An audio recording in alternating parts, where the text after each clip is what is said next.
Hello, hello. It's me, Tanis from Tanis Fiber Arts, a hand-dyed yarn business out of Montreal, Canada. I say a different thing with every intro. I'm really workshopping it. Here I am today in my living room instead of in my office. I'm looking out the window. It's officially winter. Snow everywhere. Winter coats are out. I just had to buy new winter boots for my kids. It's like fall is done. We are winter. Today, I have kind of an exciting episode. Well, every episode is exciting. But I have a few knitting projects and content to share. But then I also took a bunch of questions via Instagram stories. And I've got them written down. And I'm going to answer them in this episode. So it's going to be a mix of all kinds of things. We'll see where the questions lead. And I think I really like this. I'm excited to jump into it. And then I have a couple things I want to talk about that are knitting, that are specifically video related because I really struggle with the technology of it. But maybe I'll get into that first because I want your help, and chances are you may not watch all the way to the end. So first I'm going to talk about what I'm wearing. It's store-bought. I didn't make it. I have nothing else to say about it other than I'm now realizing it's basically the exact color of my skin. I am wearing a sweater. And this is the technical issues I want to talk to you about. So up until now, I've tried a couple different things for filming my YouTube videos. I've used my Canon DSLR camera that has a video component, uploaded it to my desktop computer, which is an iMac, edited the video in iMovie, and then uploaded it to YouTube. That works, it's fine, but the quality from my 10-year-old DSLR is just not that great. My phone quality for video is better. So now I use my cell phone. Now I have a Google Pixel cell phone. So it's an Android. And it's super, it's hard, it's complicated and not intuitive to get the video from my phone to my desktop computer to edit it. And I'll explain why. First of all, you can't just plug it in. I've Googled a ton of stuff. So basically, if you're not like a tech whiz, I don't think you're going to be able to answer my question because I've done everything that I can do on my end. I've Googled and I've talked to a few people. But basically, so I downloaded an app that is supposed to let you import from an Android to a Mac, and it just didn't work. I don't know if my video was too long, if I didn't download the correct app, but that wasn't helpful. So basically, the most straightforward way to do it that I've found is I back up all of my photos that I take on my cell phone to Google Photos. That happens to the cloud. That happens automatically the way I have it set up. And so when my video backs up to the cloud, I can then download it from the cloud directly onto my computer, onto my iMac, and then open it in iMovie, edit it, add my pictures or whatever I want to add, and then upload it to YouTube. Last week, and that's fine, but last week I ran into problems because my video was over 50 minutes long and it just took forever to back up to the cloud. So I wasn't by the time I filmed it in the day, obviously, I think it was morning, and it did not back up until that night. I think that sometimes I tried restarting my phone. I'm not sure what the delay in the backup was. Photos back up automatically, but I think the long video just took forever to back up, and so there was just this huge delay. And then also the length of the video would have taken a long time to then download onto my desktop, and I'm talking hours. So it just adds so much processing time. It's really unnecessary. And so what I did instead is last week I just opened the YouTube app on my phone and uploaded my video directly to YouTube from my phone, which is okay. I think it's fine, and it gets the job done. And if that's the only way I can do it, then that's what I'll do. The thing is, then it wasn't edited at all, and I guess I was lucky last week I didn't do too much weird stuff at the beginning or end, because sometimes I edit out the beginning and end because I'm just not really smooth with my transitions of saying hello and saying goodbye. But I wasn't able also, sometimes if I'm talking about a pattern, I like to throw up a picture of the pattern, and I'll write the name on the screen, really simple stuff that I do in editing, just to sort of make the video a bit more helpful. And then I think it also helps with the sound. So I do use a microphone that I bought to film, to record the sound, which I do think helps better than just the sound from my phone. But last week somebody mentioned that the video was still like really quiet in comparison to the ads that play within the YouTube video, and it's that's like kind of annoying. I've experienced that plenty of times. Like I agree that that's annoying. So I would like to be able to edit, improve the sound in my editing software. All that to say, tips. If anybody has advice on either a better microphone or like I would buy a camera, like a YouTube vlogging camera to film the videos that I can just plug into my computer and skip the whole upload, download to the cloud business. If you have a recommendation on one that you've used that you think is great, anything, or maybe just like an app that I can use to edit my video so I can take it on my phone, edit it on this app on my phone, perhaps. I don't know. This seems like I really don't like working on my phone that much. I'm not that dexterous. At any rate, any tips are welcome. Let's move on to the knitting. So what I'm going to talk about first is two things that I recently received in the mail. I want to give little shout outs to my friends who have beautiful small businesses. So one is my friend Julie. She's my oldest knitting friend, one of my very best friends. She lent me her wedding dress to wear on my wedding day, and we will forever be bonded. And she has this beautiful embroidery business called Knitted Bliss Stitching. So you probably know her from her blog, Knitted Bliss. She is like an OG blogger. And we all loved her blog, and that's how she and I became friends. Blogging was fantastic. And now she makes these primarily knitting-themed embroidery kits, and I absolutely love them. And this is her holiday. This year she has a holiday embroidery kit. And so it comes with all these little sweaters, and you embroider the sweater. And then there's a little hanger. It's like there's 3 sets. They each have their own little hoop with the yarn that goes with them, the floss that goes with them to embroider. Like, look at that. I think this one goes with this. See? It's like a little sweater with a little knitting. Anyway, and then there's little mini coat hangers, and that's how like you hang it on the tree. Sweater on a coat hanger. They're so cute. And her kits, when I received it, I was so delighted by like how carefully everything is packed. She does it all herself, right? Every little card, like the holes that are carefully, she's got them all like the things written in tiny writing of what each color is for, what you do with them, the instructions. There's a little yarn or a needle magnet thing. It's very cute and really carefully put together. A really beautiful gift. I've kind of taken it apart because I've looked at it and photographed it and put it back together. I looked at it with my daughter, put it back together again. So everything's just kind of chucked in the box. But when it comes, it's much more beautifully displayed than this. She takes a lot of care, and it's really beautiful. So if you're in the market for a knitting-themed embroidery kit, highly recommend. And I just think it's genius because I think there's quite a bit of overlap between knitters and embroiderers, right? And I love that. The second thing that I just got in the mail yesterday is from another favorite small business, the Blue Brick. The Blue Brick, Shireen, is one of my really good friends. Again, we made friends, blog friends.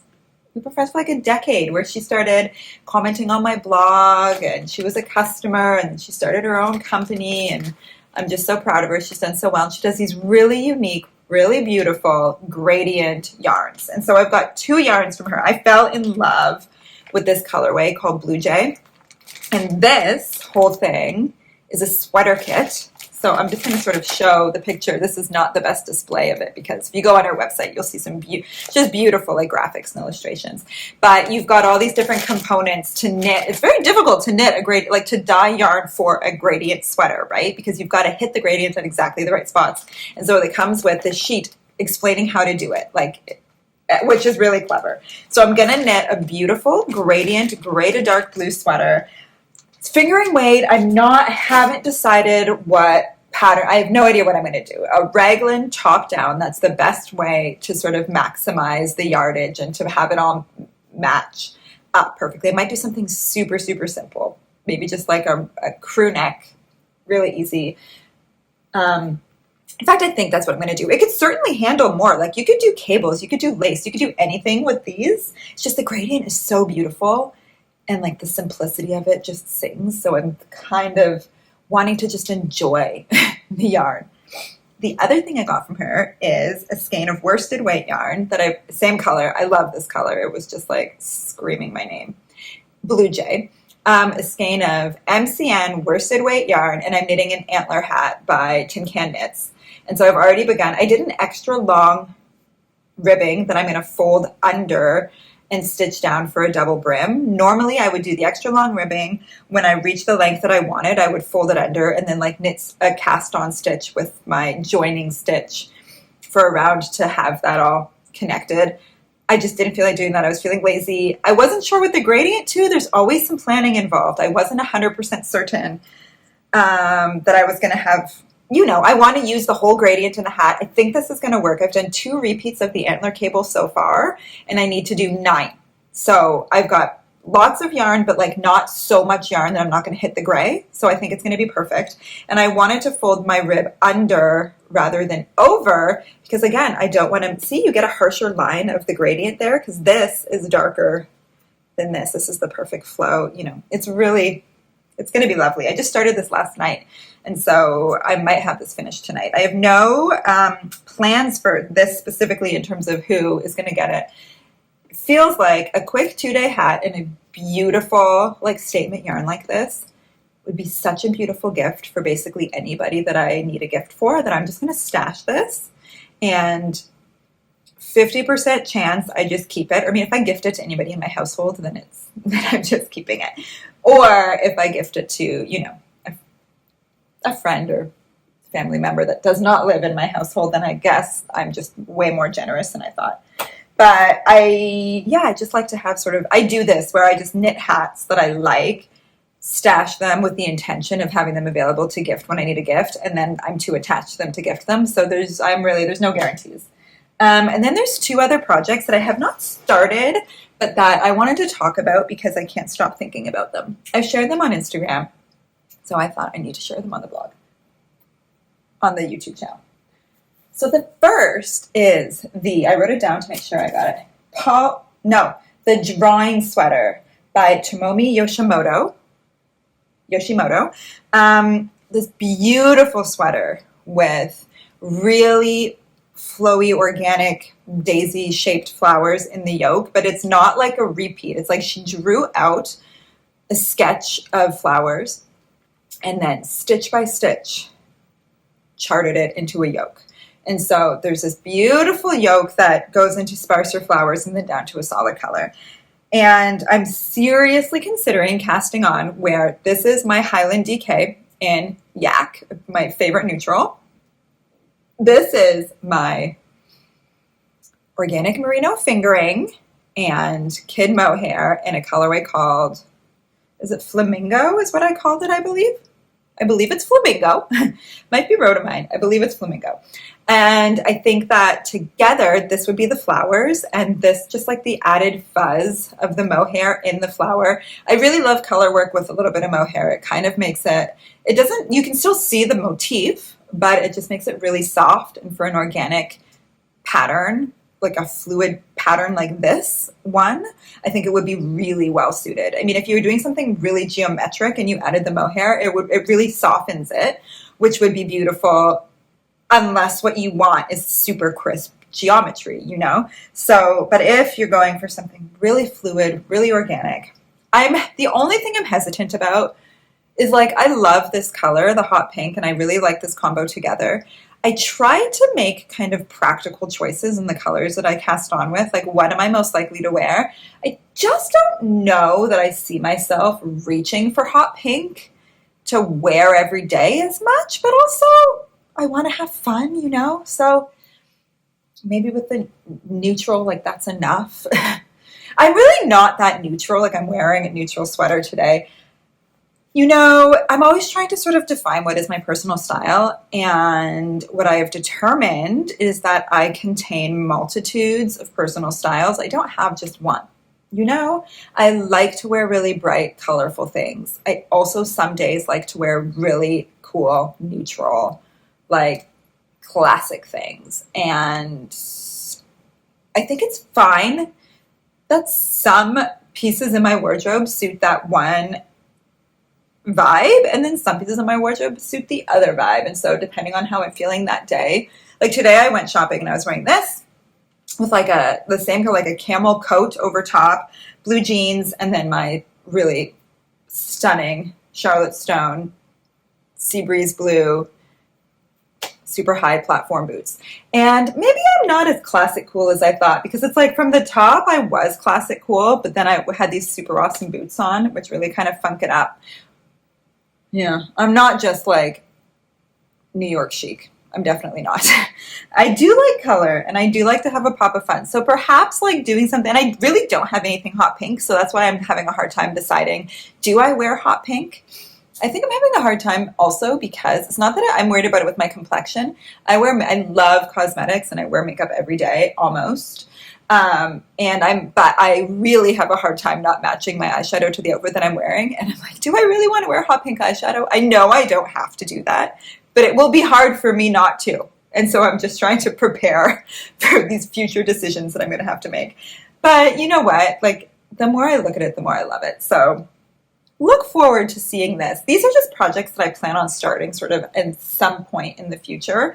But they're just for me, and there's no rush, and I'm just still currently dreaming about them. So that's the one. And then the other is the Paul Klee sweater by Midori Heroes. Absolutely stunning. And of course, you've probably seen the kits that Sonder Yarn is making. They're absolutely gorgeous, and I'm really tempted to buy one. And the only reason I'm not is because I have something in my stash that is really similar and that is going to work beautifully, and that I have had in my stash for 8 years. So I'm going to show you. I purchased this kit. Can you see every color? 1, 2, 3. Yeah, there are 10. Oh my gosh, I can't count. Yes, there are 10 colors. Are 2 of them the same? Oops, I think I just dropped a ball of yarn. This color is called Earth. Oh yeah, this color is also called Earth, but it's in 2 different. Is it in dip? This is a merino cashmere. Oh no, this is the same. Okay, so this was a kit, okay? You can't even see what I'm talking about. 2, 4, 6, 8, 10. There's 12. Wow, she knows what she's doing.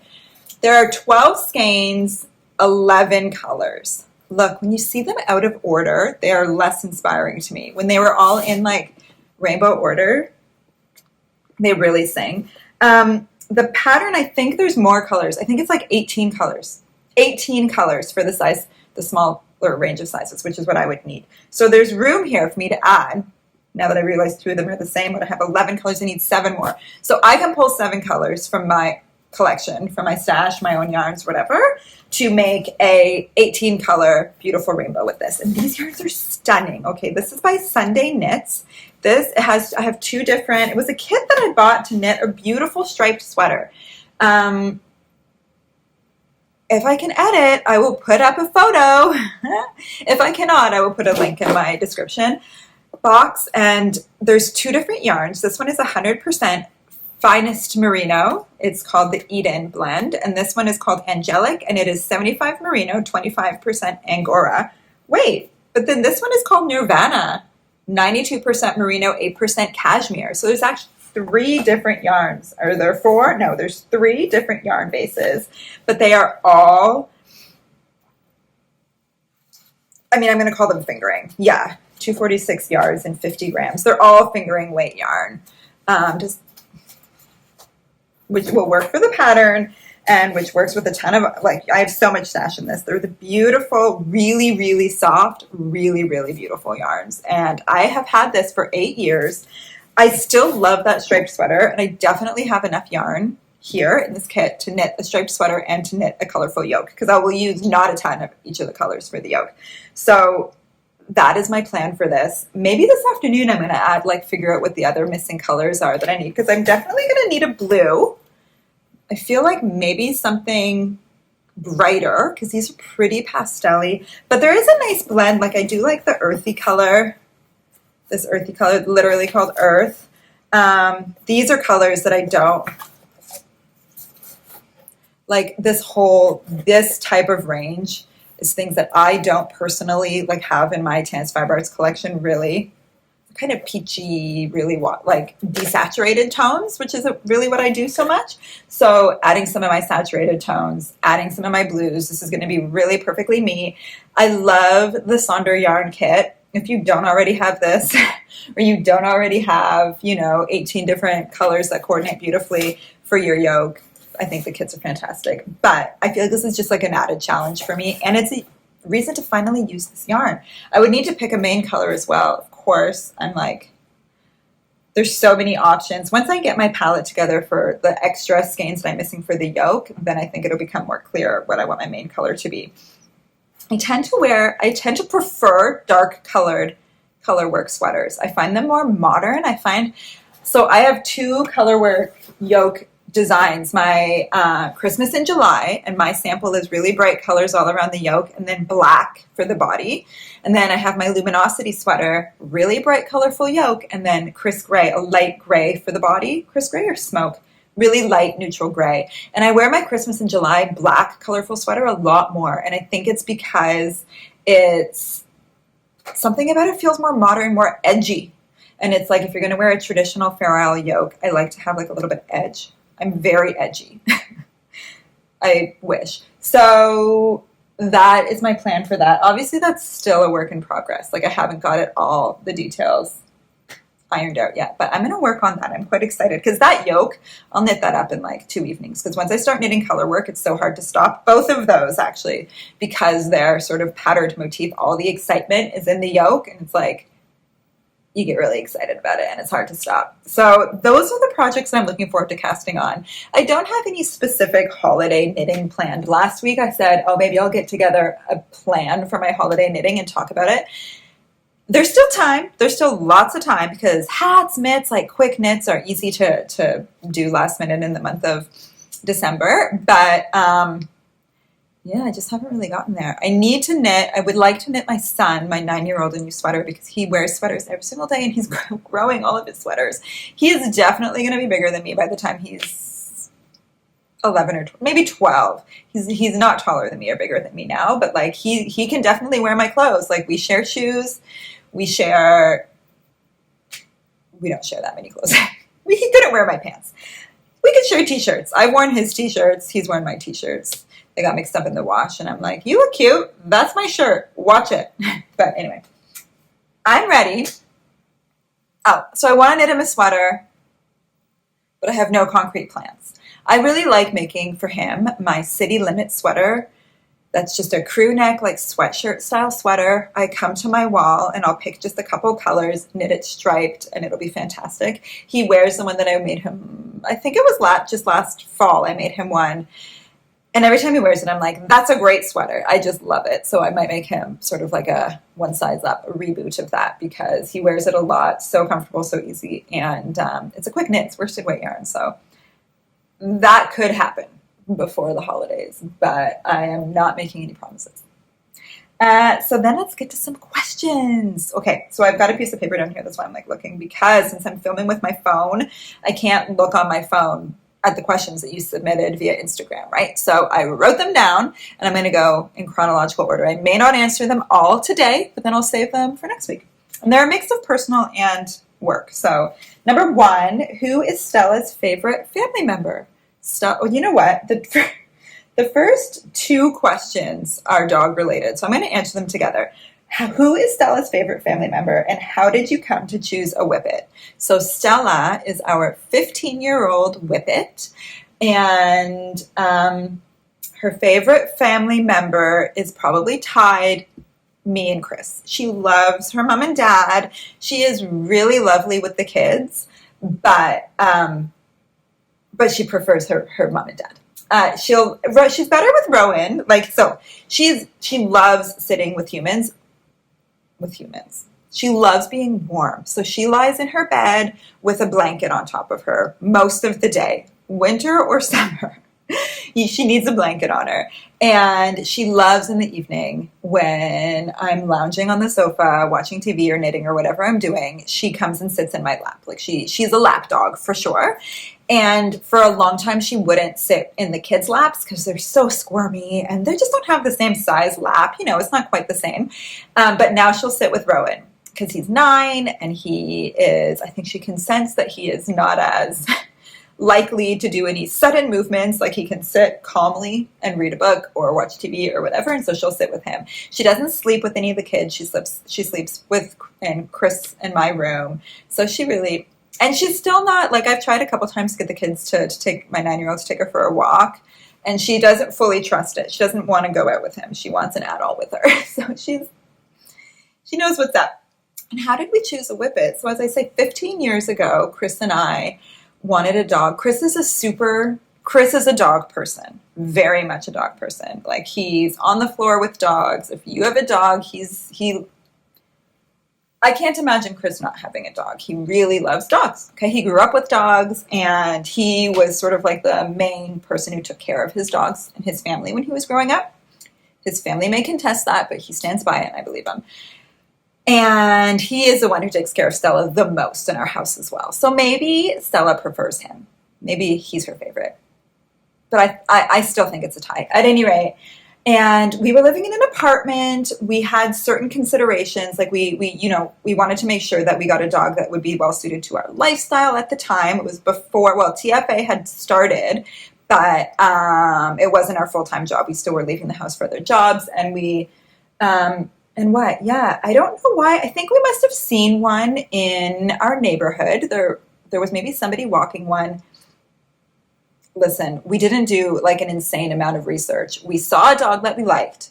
We Googled it. We found a breeder, because there aren't Whippets. A lot of people see her, and because she looks like a greyhound, they assume she's a rescue. Whippet rescue where we are isn't really a thing. Perhaps it's more of a thing in England where they race Whippets. Here in North America, they race greyhounds, and so there's greyhounds that are rescued and available. Whippets, not so much. So she came from a breeder, and she was a little bit older when we got, a little bit older. She was 9 months. She wasn't a puppy. We were on a wait list and did do that whole breeder thing, which was amazing because she was house trained. We did like zero training with her. She's a perfect dog. And it turns out we made a really great decision because she's a dog. She does fun dog stuff. You can take her for a walk. You can do dog stuff with her. She used to do things like chase a frisbee. Like, she doesn't so much anymore just because she's an elderly dog now. But in the house, she's basically a cat. She is so little trouble. She doesn't really bark. She is on the furniture. Like, you have to let her on the furniture. But she is just so delightful to have around and is really such an easy pet. And I would highly recommend her. I don't know. I don't think that, I'm sure we'll have more dogs in the future. Don't know that we're going to get another Whippet just because I don't think that we're going to go the breeder route again. I think we were definitely more likely to adopt from a shelter in the future and maybe get a dog that's a bit hardier because she's not really cut out for winter. And we live in Montreal and it gets really cold. She has a parka and she really does well. She manages, but as she's getting older, I think she likes it less and less, but she never liked winter. But yeah, we love her to bits, and she was our first. I feel like when you get a dog as a couple before you have children, there's nothing like it. You can't compare because she was our human baby. She was our human dog baby before we had human babies, and she really made us a family. I love it. My sister just got a dog with her husband. They don't have children, and I see them together with their dog, and I'm like, it's a magical time. It's like having a newborn. They love this dog so much, and he's fantastic. So love our dog. Next non-dog related question. What should we expect from TFA in the new year? Ooh, this is a fun question. So I've already been talking for almost 30 minutes, so I am not going to get through all of these questions. What should we expect from TFA? Well, I'm hoping you're going to see a bunch of changes that result in like long-term consistency. Like, I feel like it's a period of change, a period of me sort of figuring out what this next phase is like for TFA, what yarns we want to carry, how consistent we want to be with the colorways. I touched on a bunch of this last week where I said that I really like having a core collection of colorways available. And so maybe that core collection will be, I have a core collection available currently in all of our pure wash bases. I'm just going to take a harder look at it, see if those colors are still what I really feel represents Tannis Fiber Arts the most. maybe tweak some of it, decide if we have, again, last week I mentioned we have 4 DK weight bases in the shop presently, and I'm even considering adding a 5th because I'm really into tweed right now. And just kind of thinking hard about that, about do I want to have a lot of bases? I cannot have them all available all the time. So what's the best way to sort of manage that? Things have really shifted because when I started TFA over 15 years ago, I never would have done that because it was so wholesale based and I could not stock enough of each base and wholesale quantities, like to be able to supply wholesale orders in all these colorways and all these bases. Like it really needed to be more trim, more manageable. But then since we haven't done wholesale in like close to a decade, it has become like I can do whatever we want. We can stock whatever yarns we want and whatever colors we want. And that lack of like the necessary restraints has just made it feel sort of like I don't even know what's going on anymore. Like we have so many yarns, so many colors, and it's fine if we decide that that's what we want to continue to do. I just need to sort of like mentally wrap my mind around that, and I need some sort of organizational system like me in order to feel like I'm thriving and not just feel like everything is always chaos. And for the past several years, there just hasn't been the space, or like I have not had the space or time or mental ability to create these systems because we've been working with kids, pregnant, newborns, pandemic, moving, and it's just been like stay afloat, stay above water, and do what you got to do to keep going. And now I feel like the next year, 2023, is the year that we're going to make like deliberate plans and ideas. It's still very vague, isn't it? So it's like, this is just, that's why I'm like 2023. It's not happening this month. It's not happening next month. Somehow I feel like in 2023, it's all going to come together. I'm going to think about the things that I've really enjoyed this past year and then how I want to move that forward in like a sustainable way. I definitely want to review. I'm always thinking about things like reviewing my packaging, and I'm always coming up short. I mail things in a like Ziploc bag and then in a poly mailer, like a tear-free mailer. It's the cheapest way. People seem to like it because then they can keep their yarn stored in their Ziploc bag. I just don't like the amount of plastic. Boxes are way bulkier and way more expensive. By way, I mean like 5 times more expensive. And it's also can be just like a waste of packaging if you're mailing one yarn in a box in so many different sizes. Like it's, I wish I could just use boxes and like tissue paper and everything be recyclable and reusable and compostable. It's just not always the most practical. So I'm always working on that. I'm considering rearranging my office to make like a shipping station that makes sort of, that makes it easier to pack things up. Listen, if I have any great ideas, I will share them. I've used compostable mailers in the past. I stopped doing that because I wasn't convinced that anybody was actually composting them or that they were easily compostable. But I've done some more research on it, and I actually think, so I might go back to using the compostable mailers because they are easily compostable at home, in your city compost, or they will compost in a landfill, according to the website. I'm going to do a bit more research, but that's the thing. It's like if you put compostable stuff in the regular garbage, then they won't compost because they're so compacted and like they don't have the air that they need to compost.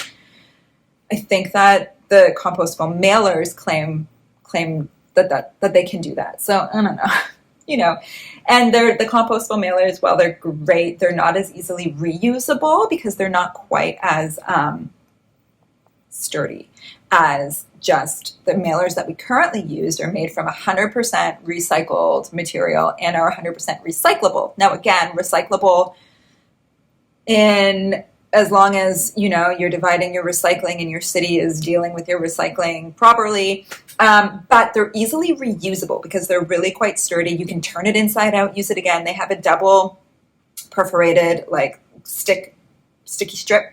So if you take off the first one, you still got a second sticky strip that you can use to reuse the mailer. So I'm always sort of like weighing these options. And if anybody has any really good feedback on like you received an order and you thought that the packaging was brilliant, please let me know, because I'm always all ears for that sort of thing. I would also like to add a little bit more personality to my orders, because I have recently, for me recently is like the past 5 years, I'm very slow, moved away from including any additional, I'm going to call it garbage, in my orders. Like I used to include a little business card with a removable stitch marker attached where I'd write like, thanks for your order, Tanis. And though I don't think that that's like excessively wasteful, I do feel that people would like take off they probably liked the written note, take off the reusable stitch marker and then throw the business card in the garbage. That's what I would do. And I just didn't, or the recycling. But I just don't like the idea of buying things for you to then throw in the garbage. You know what I mean? Because I have to buy the business cards, but I like having the note. But then I used to send postcards. I had postcards for a long time, and I think that people liked them. But then I also think that they ended up in the recycling a lot as well, like based on some feedback. Some people really liked them. Other people were like, meh, whatever. So I'm still working that out. If I could come up with something that wasn't like immediately wasteful. Although now I'm thinking like a postcard, a business card, use it as a bookmark. There's no reason to throw stuff out, right? So again, any feedback is always welcome, because I'm always looking for ways to make the experience just like a little bit more pleasant for you. So I'd really appreciate your feedback. So I'm going to go for one more question, the next one in line. Oh, no, you know what? I'll do the next two, because the next one, if personal questions are fair game, how did you and your husband meet? We met working in a restaurant. I was a waitress. He was a cook. We fell in love. The rest is history. He still does the majority of the cooking here. We're lucky. So then that's a quick, easy one, because I'm sure we've touched on that a ton before. Next, any teasers on colorways for the holiday boxes? So I am going to talk about this one today because I've mailed out almost all of the holiday sock clubs. The people who have added a calendar to their sock club, those will be going out next week. And it's fantastic. It's very exciting. I'm very excited to have these all. I really enjoyed putting them together. I've been wrapping them up and packaging them all this week. And like, I'm even more delighted now with them, right? Like the more I interact with them, the more I like them. So here is what I will give you as a teaser. I'll tell you the colorway names. So the sock set, this might give it totally away. Will it? Because these names are sort of, I'm not going to tell you the names of the minis because they're named the colors, essentially. Do you know what I mean? It's like if I called one of the colors Clementine, it's like, it's orange. That is not one of the colors, but like it's that unoriginal or creative of a colorway name. So I'm not going to say the names of the minis, but the colorway is called Winter's Morning. I'm going to have to look it up. What did I call it? Morning or more? I think I maybe called it morning because I was worried that mourn sounded like you're in mourning, right? Like somebody's passed away and you're in mourning. I'm not sure. Winter's Morning. Okay, so that's a helpful hint of the colorway of the sock club, of the sock kit. So then it has two minis with it that I'm not going to tell you the names of.